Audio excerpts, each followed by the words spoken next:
कभी सोचा है एक ऐसा क्लासरूम जो किसी की भी जेब में फिट हो जाए? आज की डिजिटल दुनिया में ऑनलाइन एजुकेशन के साथ ये सच हो गया है।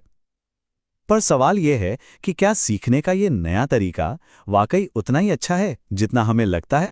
ऑनलाइन लर्निंग ने पढ़ाई लिखाई को हर किसी की पहुंच में तो ला दिया है, ये तो है। पर एक बहुत बड़ा सवाल भी खड़ा कर दिया है। कहीं ये बच्चों को किसी ना किसी तरह से कमजोर तो नहीं बना रही? तो चलिए आज इसी सवाल की तह तक चलते हैं। ऑनलाइन पढ़ाई आखिर ये एक वरदान है या फिर एक अभिशाप? आइए इसके दोनों ही साइड्स को देखते हैं।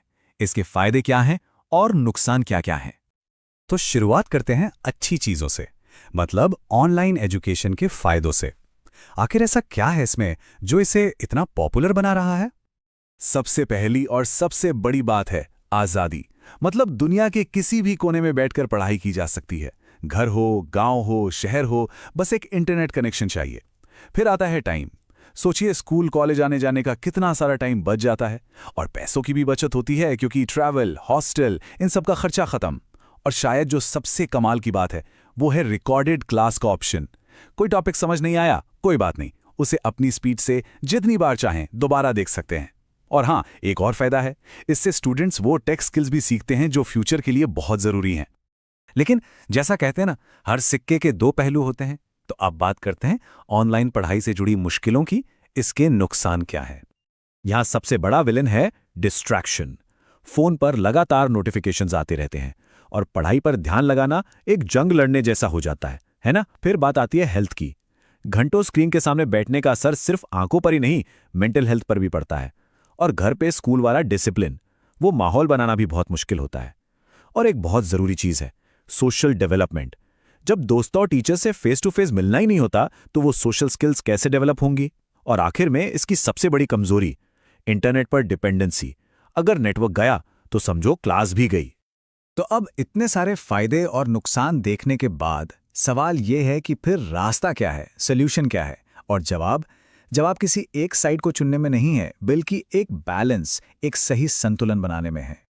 देखिए, समझने वाली बात यह है कि ऑनलाइन एजुकेशन ना तो अपने आप में पूरी तरह से अच्छी है और ना ही पूरी तरह से बुरी। ये बस एक टूल की तरह है, एक औजार। और किसी भी औजार की वैल्यू इस बात पे डिपेंड करती है कि हम उसे इस्तेमाल कैसे कर रहे हैं। तो सवाल यह है कि इसका सही इस्तेमाल करें कैसे, इसे कामयाब कैसे बनाएं? इसका एक सिंपल सा 3 स्टेप फॉर्मूला है। पहला, सही समय, मतलब पढ़ाई के लिए एक फिक्स शेड्यूल बनाना बहुत जरूरी है। दूसरा, सही तरीका, यानी डिजिटल टूल्स का इस्तेमाल सिर्फ सीखने के लिए हो, टाइम पास के लिए नहीं।